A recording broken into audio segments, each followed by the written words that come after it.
नमस्कार, PhD news में आपका स्वागत है। आपके साथ मैं हूं समर्थ प्रेरणा। भारत की राष्ट्रीय जांच एजेंसी यानी एनआईए की एक हालिया जांच में पाकिस्तान की एक और आतंकी जाल का खुलासा हुआ है। लश्कर ए तैयबा के मुखौटे के रूप में काम कर रहे संगठन टीआरएफ अब पूरी दुनिया के सामने बेनकाब हो चुका है। अमेरिका द्वारा इसे विदेशी आतंकी संगठन घोषित किए जाने के बाद इस पर एनआईए की जांच और तेज हो गई है। जांच में सामने आया है कि टीआरएफ को विदेशी फंडिंग के जरिए चलाया जा रहा था और इसके तार सीधे पाकिस्तान और मलेशिया से जुड़े हुए हैं। टीआरएफ को साल 2019 में उस वक्त बनाया गया जब कश्मीर में सक्रिय हिजबुल मुजाहिदीन कमजोर पड़ने लगा।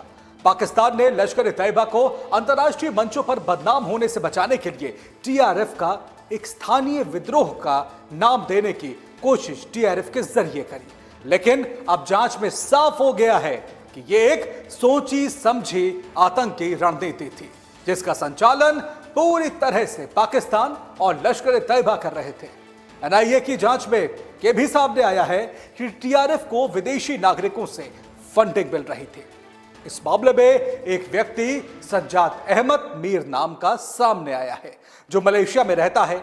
टीआरएफ के लिए फंडिंग का पूरा नेटवर्क सज्जाद जैसे लोगों के जरिए ही संचालित हो रहा था। एक और संदिग्ध यासिर हयात के कॉल रिकॉर्ड से पता चला है कि वो टीआरएफ के फंडिंग नेटवर्क से जुड़ा हुआ था। उसने मलेशिया का कई बार दौरा किया और वहां से करीब 9 लाख रुपए की रकम जुटाई, जिसे टीआरएफ के एक अन्य ऑपरेटिव शफात वानी को सौंपा गया। शफात वानी ने यह दावा किया था कि वो मलेशिया किसी यूनिवर्सिटी के कॉन्फ्रेंस में हिस्सा लेने गया था, लेकिन जांच में यह झूठ साबित हो गया क्योंकि यूनिवर्सिटी ने उसके खर्च का कोई रिकॉर्ड नहीं दिया। इससे स्पष्ट हो गया है कि उसका असली मकसद आतंकी संगठन के लिए पैसा जुटाना था।